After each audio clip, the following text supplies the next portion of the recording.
I have a simple recipe in life, and it's vision, plan, execute. I know it sounds cliche, it's very easier said than done, but it all starts with your vision. I don't plan shit. I just vision and execute.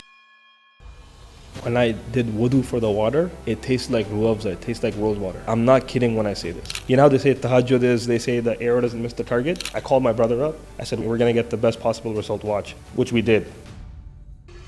People say, I'm going to work till I'm 60 or 50, or I'm going to retire. Does retirement mean to you, like when you're old and fragile and people are helping you use the bathroom, get into the car, and you have $1 million pension? That dream is for a select member of people in this world. If you're happy with that, to each your own. I think every man should either go to a military training or jail. Dude, Bro, I don't disagree with you there. you become a different man, bro.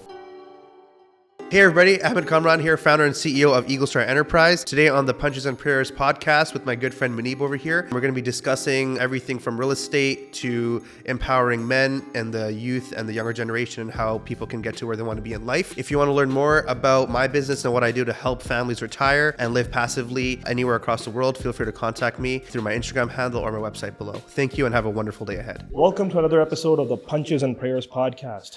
This is the first episode we are shooting in the new studio. I have a very special guest here, a person who I got to know over the past couple of months. He's a young entrepreneur, a hustler, a military officer, and he's a person who has dual citizenship, so he does business in Canada and US. He specializes in Section 8 housing, helps people retire with real estate, and is a person that has the similar values that we carry, is on the Deen, is on his business, is on his grind, and does not care about this dunya, which is really important. On our podcast, we try to bring people from different backgrounds, whether it's business, people that have achieved amazing things in the Deen space, and people that are aspiring to be great as well too. So we have the new studio up and running now. My first ever guest. Welcome on board. Assalamu alaikum, Ahmed. Assalamu alaikum, man. How are you, buddy? Fantastic. Pleasure to be here and pleasure to honor to do your first podcast in your studio, man. So for the people that don't know you, Yeah. people that don't know who Ahmed really is, who is Ahmed? Like, tell me a little bit about your story, like your upbringing, where you kind of grew up, what's your background? Of course. I guess I'll start straight from the beginning. I was born in California, United States. When I was 1 year old, moved over to Canada. Yeah. Raised in the greater Vancouver area my whole life, specifically Surrey. People who don't know Surrey say I'm from Vancouver. It's like a Brampton, Toronto situation. I'm from Toronto. I'm really from Brampton. So same thing. Raised in Surrey.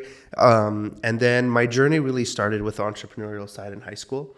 And before that, it started in grade 10 when I decided to take the leap and join the Canadian Armed Forces.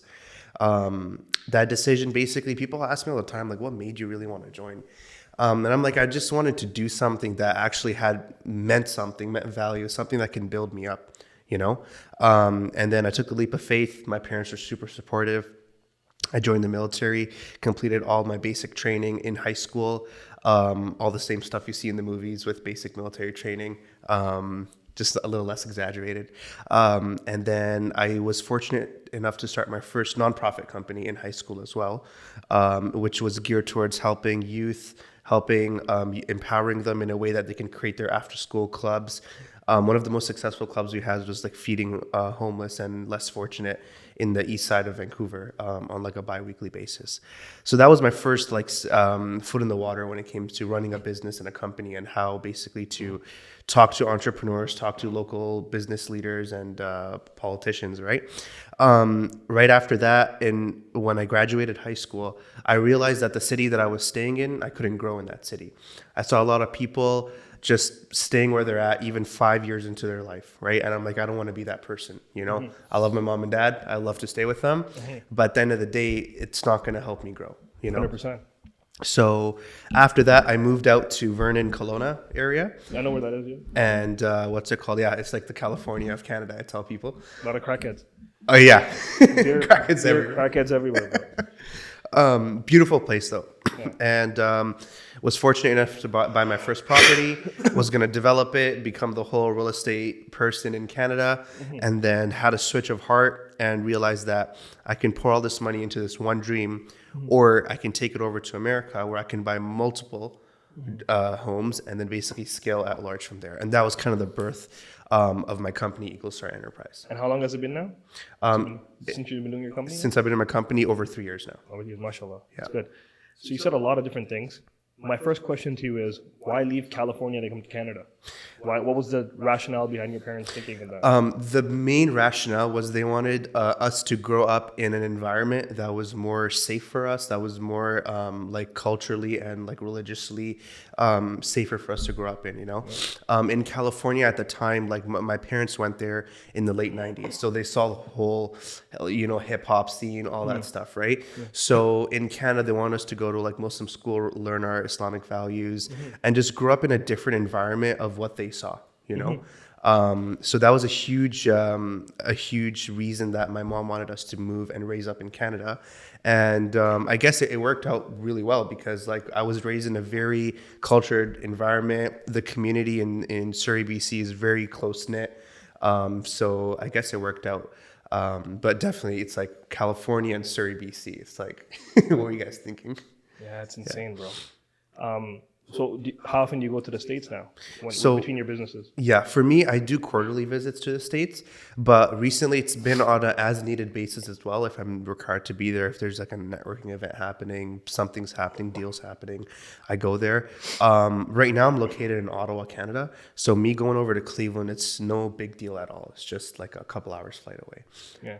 So you have dual citizenship, Canadian and American, right? Exactly. Good. So when you joined the armed forces, did it make you give up the American citizenship or no? No, not at all. As a U.S. citizen, you could be a Canadian citizen with a U.S. citizenship and be in the armed forces? 100%. Okay. Yeah. That was no issue at all. Okay. I never knew that. Yeah. I thought they probably, like, since it's a military, they probably make you give up Yeah. American citizenship or something. No, 100%. And I made sure that wasn't the case. Like, if I gave up my citizenship, I probably wouldn't have my business today. Yeah. So how'd you get into this business? Like, what was the story behind it? What made you decide to do Section 8 and, like, get into, like, a little bit more for the audience to understand, like, what exactly do you do on a day-to-day? Of course. So where did Section 8 come from? So fun fact, I was actually born in Section 8 housing in California. And Section 8 housing is basically anybody who lives below the poverty line who qualifies as low income. The government steps in and pays the rent directly to the landlord. In Ontario and in BC, they have like BC housing where like you live in a subsidized house. Either it's a townhome or an apartment, and it's just subsidized because the government's covering a portion of that. In America, they got rid of that program in 1974 because you're in construction, you know, like the maintenance of these buildings costs a lot. You know, it's like a lot of this stuff happening all the time. So they're like, we're going to defer that to landlords like you and me, and we'll just pay us the check every month, you know? System's been working great, like honestly, since then. So this was back in like 10 years back. My father bought a property in America through his friend, and it was a Section 8 property. And every month we used to go to this guy's house to collect the rent.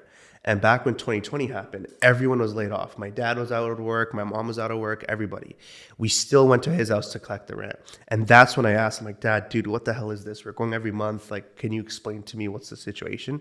So he took me to his friend. His friend, like, very basic said what I told you, low income. These are the states I do it in, bare bone. So he told me that. I deposited it in the back of my head. Never thought about it for a couple years. And when I was finally ready to pull the trigger on my development, that's when I'm like, okay, I'm going to pour all this money in here. What would happen if I use that strategy? And instead of having one building, I can have multiple, right? And then I researched and I'm like, dude, homes are like, I can pick up homes for 50 grand, for 60 grand. Back then they were like so cheap, right? I bought homes for even like $35,000, $40,000 too.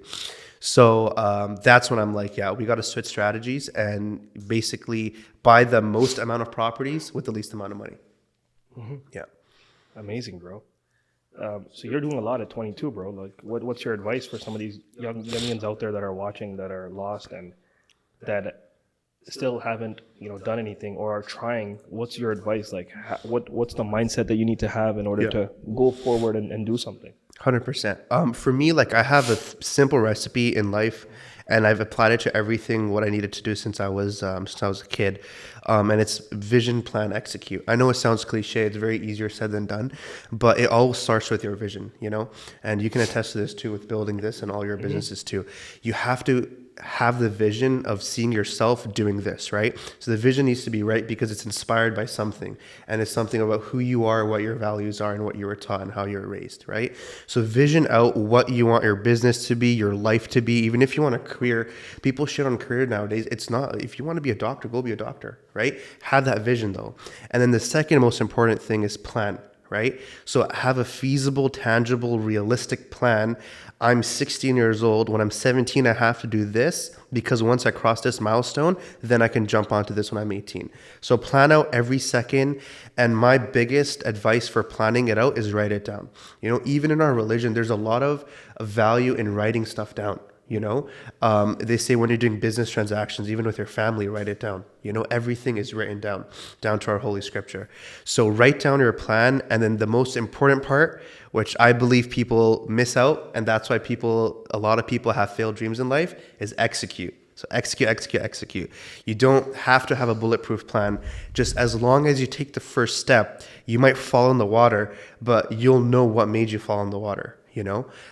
So vision, plan, execute. And I believe that if you apply that into any scenario in life, in marriage, in business, in career, in family, you will go far. Yeah, I'll say something contradictory. I don't plan shit. I just vision and execute. That's good. There's no planning, but I go for the kill. I know. Right? And I'll fail a million times, but I'll still go for the kill. The advantage of that is that your plan comes after the fact because you know now this is what I did to F up and I won't do that again. Not even, bro. Like just to like this podcast, for example. Bro. Yeah. It was me in a jail cell, in a 6x6. You know, with having these alleged breaches on me, which I never did, by the way, which got dropped in court. That's another side story. But yeah. I was in there and I'm like, yo, like the reality of manhood today in Canada is like, this is what happens to men. Some shorty can just do that to them. I'm like, yo, this is ridiculous. Yeah. And then I'm like, you know, I saw a lot of this over the years. God was fortunate to show me this with other people. But you know how they say in life, you don't think about problems until it's your problem. Yeah. We're very selfish human beings. We all are. Right? Yeah. So when it became my problem, it's like, yo, what is God wanting for me to do for this? Like, I'm going to speak up. I don't give a shit what the consequences are. I said crazy shit. I didn't care if it's going to affect my court case, nothing. Alhamdulillah, it didn't. I didn't give a shit, bro. Didn't look at the Instagram accounts. I didn't give a shit, bro. Yeah. I didn't care. I came out of jail.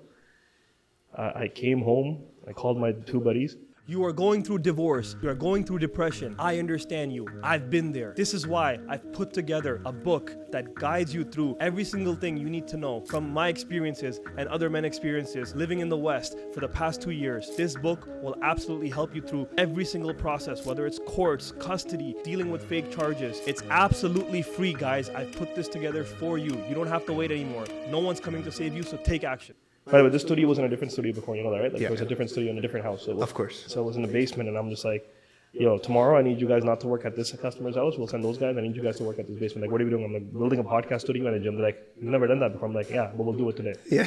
We just randomly bought material, random shit. We bought these panels up that we actually still reused in this studio. Okay. And this was the whole wall and that other thing. We framed it. We bought all the boxing equipment, you know, the double end bag, the heavy bag. Yeah. And we just put it together.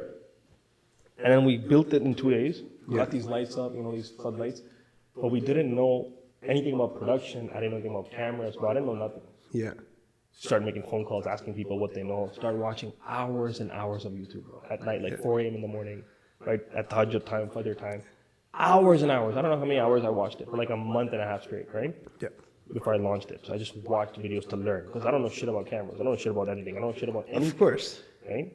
And then didn't know how to put a production together. And then, you know, one thing after the other, the right people fall in, and then it just happens. But Yeah. I am the guy that's willing to fail a million times and still smile. Yeah. And be like, you didn't get me, bro. You can't break me, bro. That's the thing about, like, people. Yeah. Even the people in my court case, bro. You know what pisses them off the most? Is they feel like they tried to break me and they couldn't. Yeah. And that's the thing. Like, It it was a fail. just gets to them. It was a fail. It hits them. It just hits them that this man doesn't fucking break. And he's a winner, bro. Like, there's enough evidence that they don't like that I'm a winner. Yeah. But I'm just a winner. I don't care. I will win at the end. I think it irks people sometimes when they see like someone win. But why? I am all for winners. Yeah. If you win the right way, they're good for you. Yeah. But if you're some like bullshit person trying to do some bullshit fuckery, bro, I'll make sure the world knows about you. Yeah. And your scam and your entire family with it. Of course. Yeah. And your entire family that's part of it. You know, that's the kind of guy that I am. I'll put them all on notice. Yeah. You know what I'm saying? But at the end of the day, it's not our job. At the end of the day, Allah automatically does that anyway. Of the course. streets know what's what. Yeah. Right? So you don't even have to do anything. Allah puts everything together and takes care of it. Exactly. And if you let Allah take care of your enemies, bro, He will. Yeah. Trust me, you don't have to take no revenge. No. Allah automatically lists. Yeah. It's his job for you. It's not your job to take Yeah, revenge. Allah will take care of it all, bro. There's justice. Allah's justice is always served. You know, so alhamdulillah, I can say in my court case, justice was served, bro. Yeah. Not the full justice, Of course. but To an knowing extent. how much cards are against you as a man, Yeah. and to still get that, it's like alhamdulillah, you know. But alhamdulillah, it's all good. Alhamdulillah. And I felt like, like you said, like the legal system, the way you felt like it was geared against you, It's geared against men. Yeah. It's only for gays and women and Yeah. for dogs. Yeah. Literally, if you're a gay person or transgender, it's for you. Yeah. It's not for a man. The system is not made for men. It's not made to protect men or fathers. Yeah. It's made to protect women, gays, transgenders, feminists, and dogs. Here, and here's the crazy part I've seen about these feminists. The feminists are allies of that community. Yeah. They're allies of the, rainbow community. Yeah. The feminists inside, they act like they're not, but when they come out and they actually show their thing, they're actually allies of those people. Which is already like such a turn off. It's like, how as a man can you say that you're attracted to that? You know what I'm saying? Like, Of course. right? And so many men are like stuck in this where they have these shorties that are not about that life. And they're stuck in this and they're in these marriages and they're not happy and they're too scared to deal with the consequences. And I'm there to tell them, deal with it, bro. The man that's on the other side, that's waiting for you to become, bro, it's a dangerous man. Like, I ain't the same Munib, bro, that I was 2 years ago. Of course, yeah. And I'm not the same guy. Like, by any metric. Yeah. Right? Like, nothing phases me. I'm willing to let go of anything, any shorty, anything, doesn't matter at any time. Like, yo, let's say I'm with a shorty, and she's my wife now, let's say, or whatever, and I have kids with her, let's say. I'm giving a scenario. I'm not going to confirm or deny any fact. Yeah. Let's say I'm with a shorty, I'm married with her, and I have kids with her. Let's say, whatever. Okay. And she goes up and says, like, I'm not about the Deen or this, that, or whatever. I'm like, yo, you can leave right now with everything. Oh, I'm going to take the kids? Take them. Yeah. I'm going to take them. Right? Yeah. That's it? I'll go make more kids. Yeah. Procreate. No, but it's like, what else can you do? Yeah. The thing is, so many of these guys are so stuck and fixated, like, oh, you took the kids. Like, when a guy calls me, and I speak to about 15 guys a week. Yeah. 15 to 20 guys a week that call me and that book consultations with me, and we have an ebook as well. Yeah. And the first thing I tell them when they call me, like, da-da-da-da-da-da, the girl did da-da-da-da. Okay, good. But da-da-da-da-da, she took the kids. Okay, no problem. Enjoy. Yeah. Da-da-da-da-da-da, she did this. Enjoy. Da-da-da-da-da, go make more kids. And they're like, yo, like, what do you mean? Like, I'm like, bro, chill. Yeah. One of the greatest things my lawyer actually told me when I was dealing with this shit, whenever I used to call him and I'd be like, yo, like, this is bullshit. Like, these, this law and this and that, these fucking prosecutors, the judges, all pieces of shit. Right? And he would be like, bro, chill. Yeah. He would be like, yo, chill. People like that. I was like, why? They're like, yo, chill, who cares? That's the game. Yeah. So once you accept the game for what it is, and the whole goal of the platform at the end of it is for men to know what they're up against. Yeah. Right? You're not going to get no justice. You're not going to get your haq in this dunya, bro. No. Right? Like, and why do you expect that in this dunya? Because if you got it in this dunya, then you're not going to get it later. So might as well not get it here and get it in the akhirah. Yeah. They say if there was true justice in this world, why would there be a reason for heaven and hell? 100%. There would be no reason. Right? 100%. 100%, I agree. Yeah. Like, because it's already solved. Yeah. Right? So I tell people, like, chill with this dunya. Stop expecting from anybody. Yeah. Stop expecting from your parents. Stop expecting from your siblings.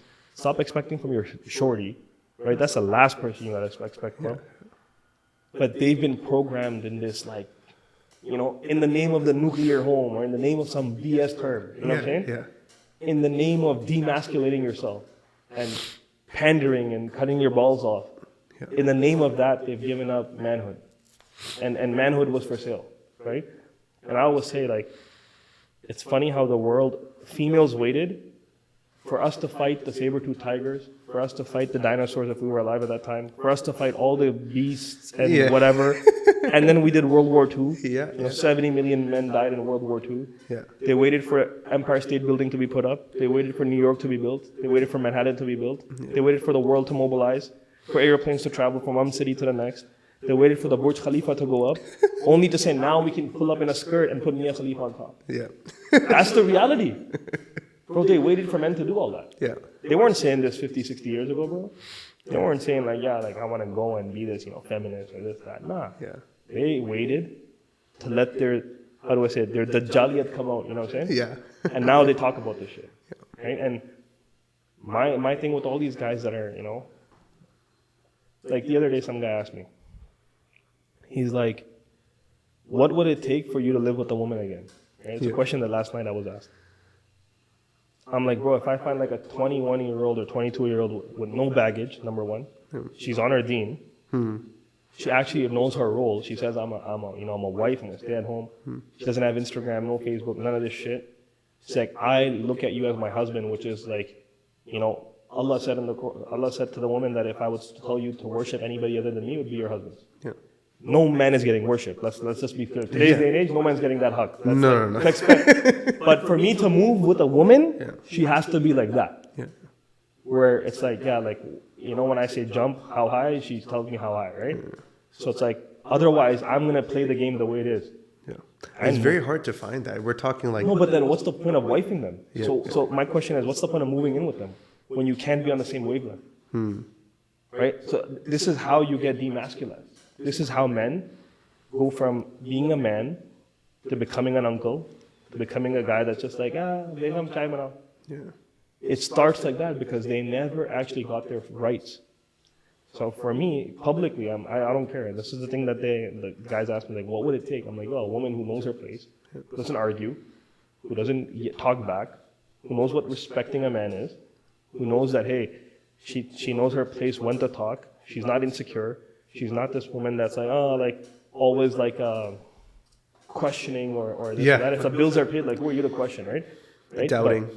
But most men, no one gets that, right? Yeah. And so the system I'm in is to say, man, hey, have multiple nikahs done with these women, go see them, go do what you gotta do, but have your own spot. It ain't worth it, bro. Yeah. It ain't worth your mental stress. It ain't worth your headache. Like, that's what everybody says to me. Like, at 35, like, yo, how do you look so young? I'm like, bro, I don't let anything get to me. Yeah. Even all the shit that my ex tried to do to me, bro, I didn't let it get to me at all.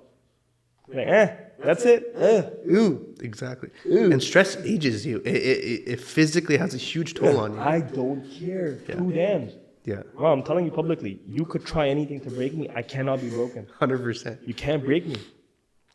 Bro, it's this dunya. Nothing breaks me. Yeah. Right? And going through that phase, bro, like, I'll say something controversial. You said you went to military. Yeah. Military is like jail, right? Like, it's like tough shit. You're going through training. You're doing all that. A lot of restrictions and a lot of boundaries. Yeah. I think every man should either go to a military training or jail. Yeah. Dude, I don't disagree with you there. You become a different man, bro. Yeah. Like, I told all these guys, they're like, yo, how can I become tough and have this? I'm like, yo, go to jail one night. Get yourself admitted. Yeah. Like, no phone, no nothing. 26 hours, you're in there. And I feel like it's like you value something when you don't have it. Yeah. People don't value true freedom. You understand when you've been told when to eat shit and sleep, and then you have a life where I could do whatever I want, free country, right? And same thing with the military. Obviously, it's very different than jail, but like the constraints of being told when you can eat, sleep, and shit. Like same thing. Yeah. Thank you for watching this episode. If you like our episodes and want to support our channel, please don't forget to like, comment, share, and subscribe to the channel. Now let's get back in the video. So I think most men need to go through something vigorous like that, or some kind of traumatic event. And only if they embrace it, only if they're not like these softies, they're like, they let everything become depressing or whatever. Yeah. No, I went to jail. I came out. I did 200 push-ups. And it was a nice vacation. Yeah, and I feel like discipline is enforced. It's not something that you can just like, you wake up in the morning, I'm a disciplined man. No, it's enforced, And I feel like when it's enforced by another person, it's gonna stick much harder. Yeah. And that's why I like boxing too. Coming back to everything like boxing, it's a lot of discipline because you're literally getting decked out, and how to avoid to get decked out and how to deck the other guy out. It's a lot more than that, bro. Boxing's a religion. It's its own religion. So I'm a boxing fanatic. Really? I'm probably the biggest fanatic in this town, in all of Ontario. Of boxing, right? I'm okay. Yeah. Background on me, I started boxing when I was in in grade 4, 5, 6 too. And why'd you quit? Too hard. To be very honest with you, because I had to focus on school, according to my dad. so this is how boxing gyms goes, by the way. In a boxing gym, every week there's new members. Yeah. 99% of them quit. Of course. Once I actually train and see how hard this sport is. Yeah. And I tell men, everybody should do boxing. Boxing is the hardest sport you're going to do, period. Yeah. You're never going to become a pro boxer. No. Like, the chances of that are so small. Very slim, yeah. Like, the way, for example, last night Manny Pacquiao fought at 46, bro. He drew and it was a draw. Yeah. Usyk fought yesterday at 38. Bro, these guys are different beasts. Yeah. To become a boxer, pro, to make money, bro, you know how many millions died in the process? And they were all good. And it's a game of millimeters. The next guy's only better by a millimeter. But that millimeter means so much. Of course, it goes so Right? far. Yeah. It goes so far in boxing. And that's why I love this sport. I always tell people two of the most competitive sports in the world are boxing and soccer. If you want to make money from both. If you want to become like the Ronaldo, like or that, to make money in boxing, soccer, and to make money in boxing, these are the two. You're either born it or you're not. Like you can't become it. Like, there's no possibility. 100%. You have to have gifts from God to become that. Number one, you can try and do it for passion, like, but you ain't becoming a pro. No. But you will. The reason I like both sports and the way I watch, like I like Champions League, for example, soccer. I watch Champions League. It's the highest level of soccer. You are going through divorce. You are going through depression. I understand you. I've been there. This is why I've put together a book that guides you through every single thing you need to know from my experiences and other men's experiences living in the West for the past 2 years. This book will absolutely help you through every single process, whether it's courts, custody, dealing with fake charges. It's absolutely free, guys. I've put this together for you. You don't have to wait anymore. No one's coming to save you, so take action. So when I need team inspiration, I use soccer as a platform because there's teams involved. Yeah. And when I need individual inspiration, it's boxing. It's boxing. Yeah. Right? So this is why these are the two most crazy sports for me, because I get to see how somebody at the highest level of teams work together to get a result, and how one man versus one man can get a result. Yeah. And it could be a lot of factors. It could be you had a fever tomorrow and you're screwed now. Yeah. Or you just took the wrong shit. Yeah. In boxing, every little thing counts. Yeah. Well, it's every little thing, right? Yeah. In that ring, in a boxing ring, every step is an algorithm. Yeah. Every step is an algorithm. Every move is algorithmic. It has to be calculated. And you know, this is styles make fights. Yeah. Every style has a way to beat the other fighter, but he has to follow the right algorithm to get there. Yeah. It's so fucking crazy, right? And to get to that night, to decide if you're going to win, there's hundreds of thousands of hours in the gym to even predict how good you're going to be in that ring. Yeah. That's how crazy this sport is. That's insane. That's how crazy this sport So it's a lot of mental too. It's not just next level mental. Yeah. It's not just throwing punches. Right? Like that's what people don't know. Yeah. Right? Yeah. And this is why I tell people, if you study boxing, and if you get involved in boxing at a high level and understand it, in a lot of your life moves, you use boxing as a gauge. Right? And I train really hard to this day. Like I have hired a personal trainer even again. Shout out to my coach, Coach Salman, Pakistani guy too. Yeah. And he was on the pod in the other studio. And I always recommend the youth, for me, it's like get into boxing or martial arts or MMA. I just believe boxing is a whole different level. Right? And I'm loyal to the sport as well too. That's why I'm not a fan of MMA that much. But they're both good. Of course. And I'm sure they have their algorithms too, but Yeah. boxing's a whole different level because it's just one skill, testing your punches. Yeah. Right? It's more focused on that. Yeah, in MMA there's too many variables. Yeah. It's That's the kicks, reason I don't. Yeah. Right? So I always been a boxing fanatic, and my goal, by the way, is publicly to say this: every house I'm gonna ever move in is gonna have a boxing gym and a podcast studio now. Love that. It's gonna always be a thing. It's a thing now. Yeah. This is a thing. There ain't no like other ways about it. There's no two ways about it. Yeah. You know what I'm saying?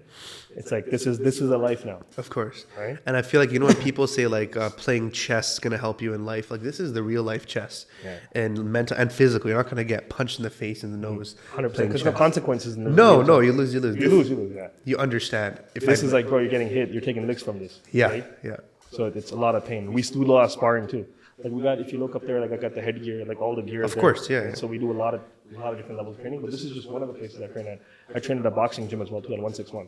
Yeah. So I start my day nowadays is I wake up for Fajr. Okay. I do my Fajr Salah. Beautiful.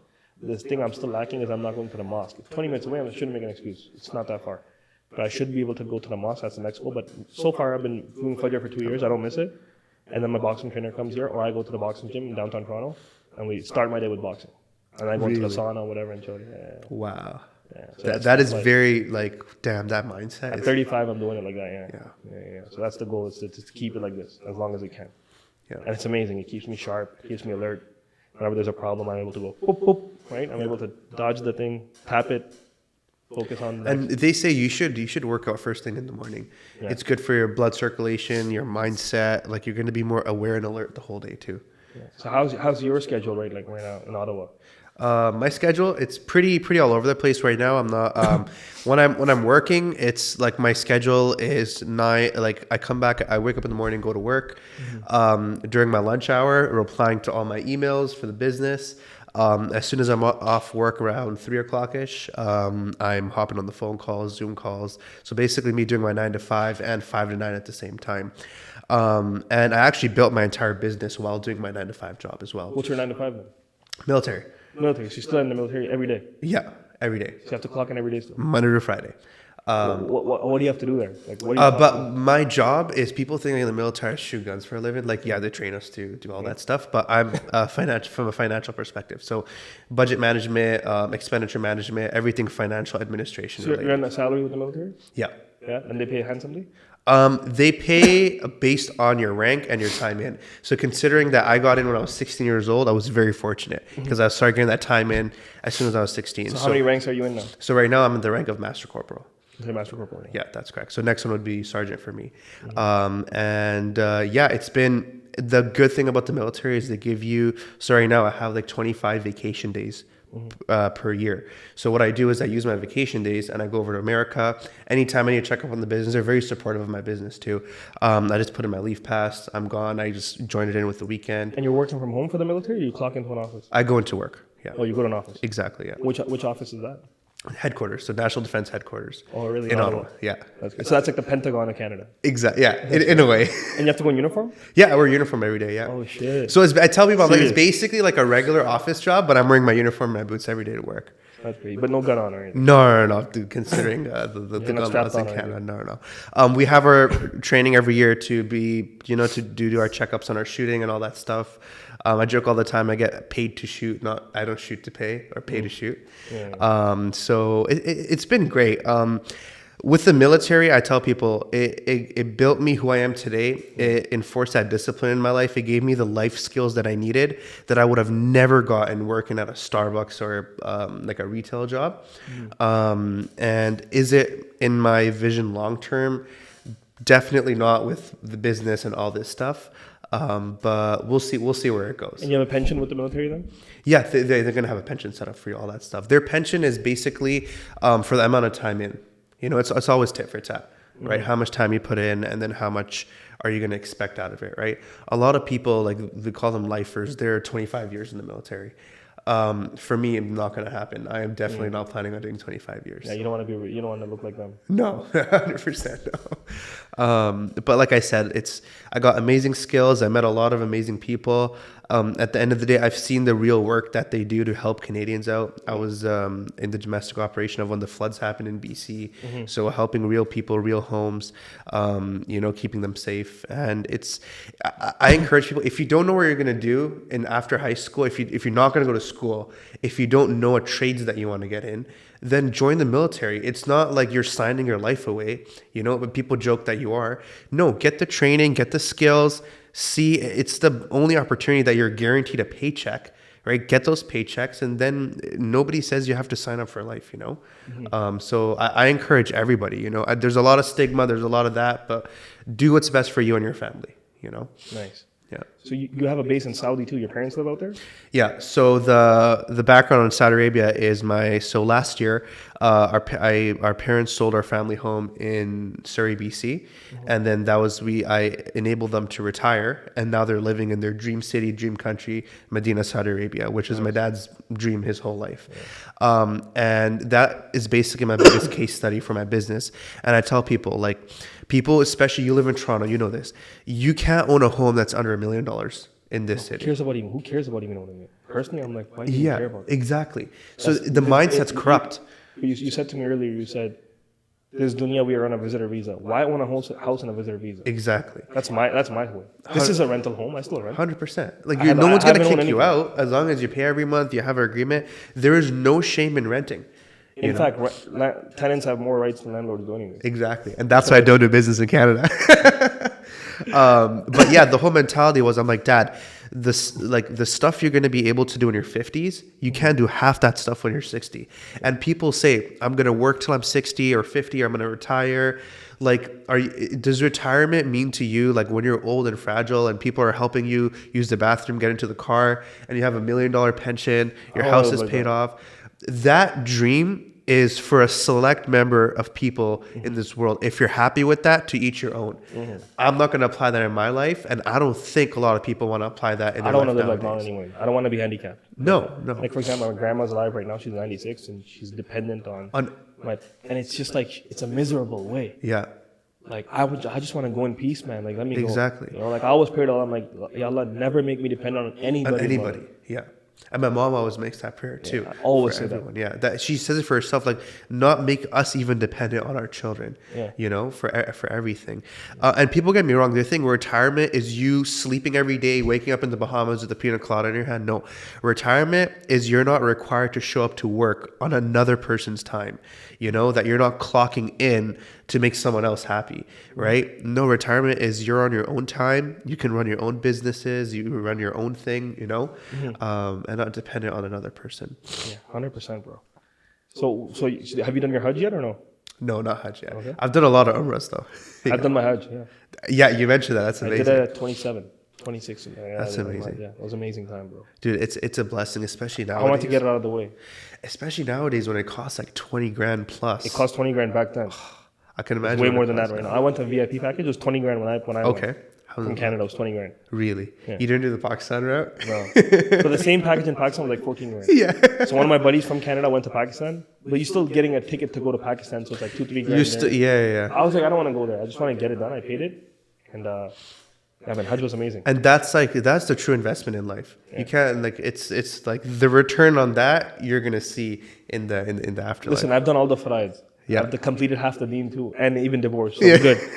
So I'm Circle off it that back. shit. Yeah, it's okay. Now circle everything. Yeah. Now I just gotta focus on working on the little millimeters Of that course. we talk about. Yeah. You know, like, okay, you wake up for Fajr, but you still don't go to the masjid to pray Fajr. Now we have to work on going to the masjid for Fajr. Man, that's so inspiring, Wallahi, that you said Fajr Salah. It's You pray your Fajr, right? yeah, I try my best to. Yeah. Bro, it's easy, man. I'll tell you the formula. Yeah. Do it for 60 days. It'll become habit. You'll never miss it. Bro, last night, for example, I came home at 2. Yeah. I woke up for Fajr at 5:30. I'm not kidding. And not without an alarm, bro. Like, no alarm. I wake up every day. That's beautiful. Automatically. And And tahajjud, that's a whole different level. that's another level, yeah. So, public information, I never disclosed this, but the day of my court date, which was like on June 25th, I woke up for tahajjud and I prayed. Bro, wallahi, I know people won't believe or whatever. I can say this. On anything you want me to swear, I will swear. Yeah. When I did wudu for the water, it tastes like ruafza. It tastes like rose water. I'm not kidding when I say this. You know how they say tahajjud is, they say the arrow doesn't miss the target? I called my brother up. I said, we're winning, we're gonna get the best possible result, watch. Which we did. We made the prosecutor was a piece of shit, but that's another conversation. They have no self-respect in the courts. Oh, of course. But I said, we're winning, we're getting our outcome. And the breaches are gonna be dropped too, which they did get dropped. And it was a plea, and I still got a breach dropped. It turned into a trial pretty much. But I did my wudu for tahajjud, okay? I prayed tahajjud. I paid some other nawaafil, and then I used the bathroom again, because I always like to take a big dump in the morning. Yeah. And I did the wudu again for fajr, and the water wasn't sweet anymore, which is weird. So it's only for the tahajjud specifically.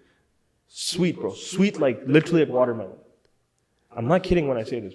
You are going through divorce. You are going through depression. I understand you. I've been there. This is why I've put together a book that guides you through every single thing you need to know from my experiences and other men's experiences living in the West for the past 2 years. This book will absolutely help you through every single process, whether it's courts, custody, dealing with fake charges. It's absolutely free, guys. I've put this together for you. You don't have to wait anymore. No one's coming to save you, so take action. I've heard so much miracles when it comes to the Tahajjud prayer. And I was so, how do I say it, so ballsy in court. Yeah. Like I just sat there like this. My brother's like, why are you sitting like Teflon, bro? You gotta show humbleness. I'm like, humbleness to these kuffars, bro? Yeah. What? For me, something I didn't do? Like they're trying to mess me up? I sat there like this. I'm like, I know the outcome, buddy. And I didn't care. I was ready. That day I was ready to get sentenced if they send me to jail. I don't care. I'll take it like a man. Both outcomes. I didn't care, right? We say alhamdulillah on everything. But Tahajjud told me, There was a sign from Allah that the arrow is not going to miss the target. Wow. And bro, it was crazy because they tried everything in their pocket, the prosecutor, to like, try to get me on something, including woman tears and BS and this, that, including everything, right? And then getting up like, oh, Your Honor, there's a victim with you. Like everything they tried, right? To like screw me up. Still, like no, because Allah's plan is written for you, right? Of course, it's written. Right? So it's like, And some people, like, they like to do whatever, they worship this or that, and they're godless people, and they think that they're going to come against me. I told my brother, I'm like, yo, how can somebody beat us? We're people of God. We wake up for Tahajjud, like, yo, I did my boxing that day. But I left my house, the way I left my house that day was as if I'm going away. Like for 30 days or whatever they're going to Really? I had to clean all the garbage, I took everything out of the fridge. I took everything out of the fridge. I did everything I could to understand that, hey, if this happens, I'm not reliant on anybody. On anybody, yeah. Fun fact, I'll tell you something even crazier. So I just moved to this new house. Yeah. Kleinberg, right? And I made some shit up. I paid my rent early. It wasn't even due. I told the landlord I'm going on vacation. Yeah. And I might go for vacation and, here's the rent because I don't know if I'm going to have Wi-Fi access or whatever, or my bank might not have access. Yeah. I'm like, you know what? You know how they say you got to tie the camel? Yeah, yeah. I tied the goddamn camel before I left to that court that day. Yeah. Made every arrangement you could possibly imagine when it comes to like people that are dependent on me. Financial stuff. Everything. Bro, I made it all. Even though you have to tie the camel, right? Yeah. Alhamdulillah, bro. Like, life is good. Man, that is so crazy to Right? hear. And the fact that you experienced that, Yeah. and like you truly, I don't think anything else can phase you. Truly, after experience, like, dude, I can either go away, anything can happen, and like especially when you're Like, how can you break me now? Like, Yeah. Like anybody that's walking by, how can you break me? like your life is literally in that court's hand. Yeah. Like we'll do whatever we want with you. And they're not no honest integrity people full of integrity. Like, these are kuffars, bro. These are mushrikeen. There's emotions involved. I feel there's always bias in emotions. It can always. Bro, listen. Like some people expect justice, like you said earlier. Why expect justice in this world? Then what's the point of heaven and hell? That's a very good way to put it. Yeah. Even I didn't think of it like that. Yeah. Like, why expect justice in this world when the real justice is only in Allah's hands? Yeah. And trust me, Allah will still test you. Like, it's all a test, Exactly. Yeah. right? And listen, I can relate to the men that go through this that don't have faith, right? Because faith is a big thing. Like yesterday, I was at a barbecue and this guy was talking about, oh, I'm like, why are you so fat now? Yeah. He's like, oh, I just went through a breakup. I'm like, so what? Yeah. Right? So what? So everything you did for the shorty? Like, just to give you perspective, I'm 35, bro. I've never taken off from the gym more than 2 weeks. Wow. The only times I did that was when I was traveling for Hajj and maybe some other thing. Maybe I broke my hand. And that's a workout itself too. That's the only time I took off. I've never taken off more than 2 weeks for a gym. And you know how people have off days? I've never had off days since I was 16. 35 now. It's 20 years in the game. Right? Never have off days. And do you think I like going to the gym? I freaking hate it. Yeah. I just do it because sometimes you have to have a love-hate relationship with something. And it's just like I have to do it. Most people, they quit and then they expect results. And this guy's, I'm like, yo, you were so ripped last year. Like, what happened to you? You're like 50 pounds over now. It's like, yeah, I'm so depressed. And I just start talking to him, like, yo, you have a different level of faith. I'm like, what else can you have in this world, right? What if you don't? He's like, oh, but what if all this faith is not real? I'm like, even if it's not real, Really? let's say even if it's not real, let's go with the thing it's not real. It still has a better outcome. You still said to me that I look much younger, I'm reverse aging, Yeah. without any supplements, without no steroids, without nothing. No. I eat food, that's it. All Meat- natural, yeah. Yeah, meat and this, right? And vitamins and shit. And he's like, yo, like, you don't have gray hair, you look way better than all of us 35-year-olds. Like, and you went through all this. I thought my story was a breakup. How are you still ripped? I'm like, bro, I did 200 push-ups in the fucking jail cell, bro. Yeah. I came out with veins popping out of my neck and shit. My lawyer when he bailed me out, he's like, yo, why was there veins popping out? I'm like, bro, I had nothing to do but push-ups, Yeah. right? Push-ups and prayer. And man, jail was a great experience, bro. Alhamdulillah, bro. Jail was as messed up as it sounds. Like, here's the crazy part I can tell you right now. Everything I went through this past 2 years, I don't want anybody to feel pity. I'm happy that I went through all of that and more. Don't feel bad for me. Wallahi. I feel amazing, bro. Yeah. I feel it's a story too. Yeah. Like one day when I have all my kids, you know, All of them. all these kids that I have, you know, inshallah, and they sit with me and I'm like, Daddy was a gangster. Yeah. Your Daddy daddy didn't go down like this, you know. Daddy did what he had to do, and he talked about it publicly. Yeah. You know, he didn't give a shit. He didn't even care about like what the judge. There's no shame, no. No, I did it. I do it 10 times over, and now I'll do it even better because I know the game. And it made you who the man you are today. I know the freaking game, right? And bro, trust me, I love it, bro. I actually love it. Some people are like, "Oh, I feel sorry for you." Last night there was a bunch of shorties saying this shit, like, "I feel sorry for you." And Like, no. you don't need to feel sorry for me at all, honey. I love what I went through. Yeah. Made me who I am, and it's a story. Exactly. Most people have boring stories. Most people's stories, I got married, was with this wife, after 30 years, she divorced me, and you know what, I'm just alone now. Worse is the guy that said, yo, I was in jail from this one, the other one did this, the other one did this, I still didn't care, I have 20 kids, it's all good. 100%. And I became a gangster, I'm still ripped, I'm still this, I'm the Pakistani James Bond, who gives a shit? Right? It's a story. Exactly. Versus the average boring story. Yeah. I feel like stories, like when you're going through them, is shitty as hell. Yeah. Same like military stories. All the best, funniest, coolest stories is when it's like shit's going down. Yeah. You know, but they're the best stories after. Same thing with you. Yeah. Like it's probably hell what you're going through, but now it's like. No, it's amazing, bro. Yeah. Like I've become my time, my schedule. I value this life way more. I value my time a lot more. And there's another thing that got born, which I never had before. My business partner, used to tell me, like, you're going to develop this in your 30s, especially going through shit.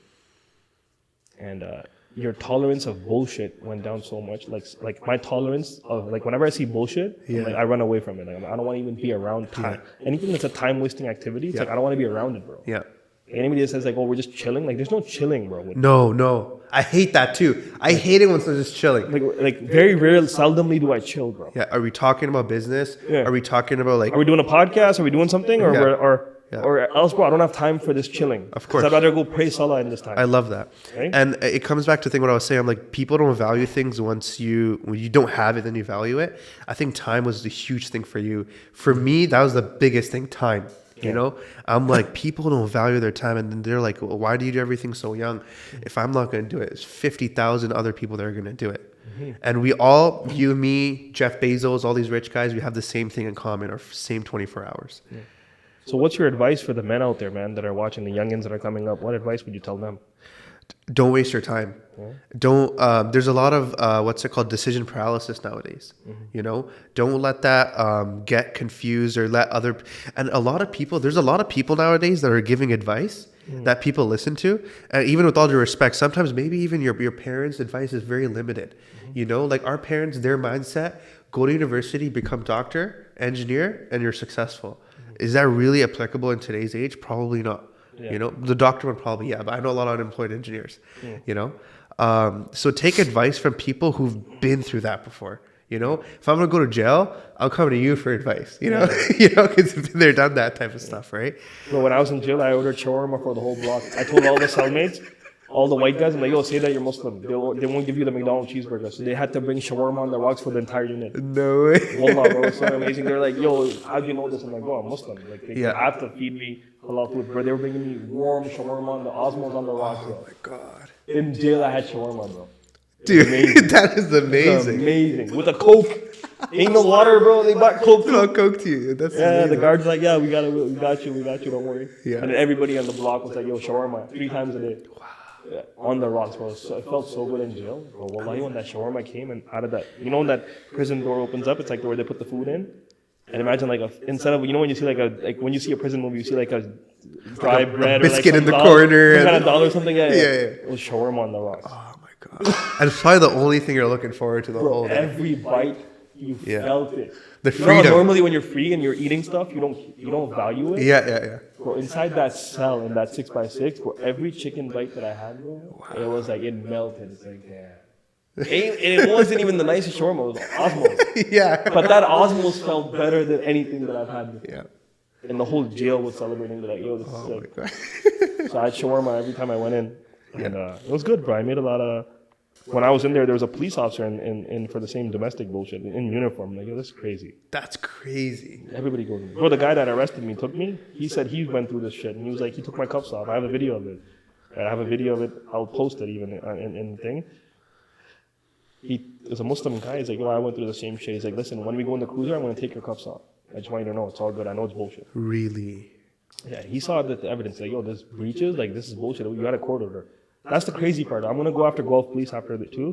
The fact that I even got arrested for the breaches were bullshit. Yeah. So we're working on that as well. No, Going after them. it's in your They have fault, to right? pay me my time and my legal fees Of because course. I spent a night in jail and we had 6 breaches that never were there. It was systematically done by these people. Yeah. And it's funny how they claimed it after 3 consecutive weeks, and they were the ones planning all this, right? But you know what the best thing is, bro? I love that they plan, and Allah plans, and Allah's the blessed. That's the Of plan. course. You know what I'm saying? They can plan all they want, but Allah's watching, you know. Yeah. And alhamdulillah, bro. So, what else do you have coming up in the next couple of years now? What's your goal and what you're trying to achieve with the course. Section 8 housing stuff? My goal in America specifically is expand to markets that are just like Cleveland, Ohio. A lot of people know I'm mainly in Cleveland, Ohio. Expand to states like Michigan, Illinois. Just have a good investment system that international investors can invest in America and live passively. Because the whole idea is earn in US dollars, go spend that in Pakistani rupees, in riyals, and dinars, and pesos. You know, that is the lifestyle you want to live.